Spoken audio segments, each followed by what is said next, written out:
Assalamu alaikum wa rahmatullahi wa barakatuhu. Ka taɓa tunanin cewa ya kamata ka mallaki wannan? Ka taɓa tunanin cewa ya kamata ka fahimta? Ka taɓa tunanin cewa ya kamata ka samu wannan? Ka taɓa tunanin cewa ya kamata ka sauya wa kanka alƙibla ta rayuwa?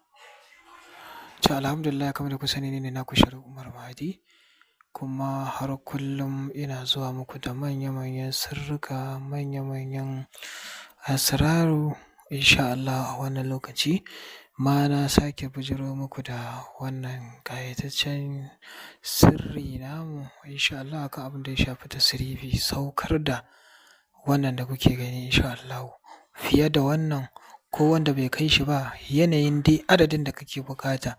Ya danganta da sefa ne, dala, riyal, ringgit, jini, pounds, euro, kuma ya danganta a wane ƙasa kake. Kamaru, Togo, Algeria, Mali, Burkina Faso, South Africa, Abu Dhabi, Kwatano da sauran ƙasashe ko ina kake a faɗin duniya. Insha Allahu Sharif Umar Mahdi zai iya taimaka maka, sannan kuma ka samu buƙatanka har inda kake da izinin Allah Subhanahu wa ta'ala. Mu tura maka ta hanyar rafanai ko ta hanyar mota, ko kuma ka faɗi ya kake so a aika maka ko a account insha Allahu.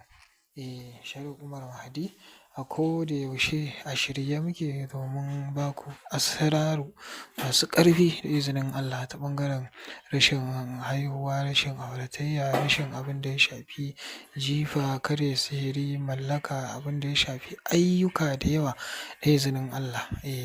Musamman kuma ta siga da ta shafi insha Allahu tasarrafi, abin da ake kira da saukar da almal insha Allahu, wato dukiya kenan da izinin Allah Subhanahu wa ta'ala. Idan kuna bibiyar wannan shafi za ku ga cewa yawanci ma abubuwan da muka ƙarfi a kansu su ne wannan kenan insha Allahu. Abin da muka fi ƙarfi a kansa kenan a wannan shafi namu insha Allah. Muna da sauran shafuffuka guda biyu haka insha Allah, waɗanda ta wani ɓangaren mallaka aka fi ƙarfi, ta wani ɓangaren abin da ya shafi sihiri, jinni, karya sihiri, matsalar kasuwa da sauransu. Shi ma wannan jifa sometime wani lokaci muna ɗorawa.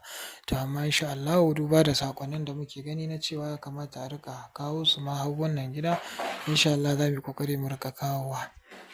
Za mu yi ƙoƙari mu riƙa kawowa, ba dole sai iya hayaƙin ibɗali ba insha Allahu. Ina muku fatan alkhairi da fatan muna lafiya. Ina muku fatan alkhairi da fatan muna lafiya. A daure ayi subscribing, ayi sharing insha Allah domin 'yan uwa su amfana.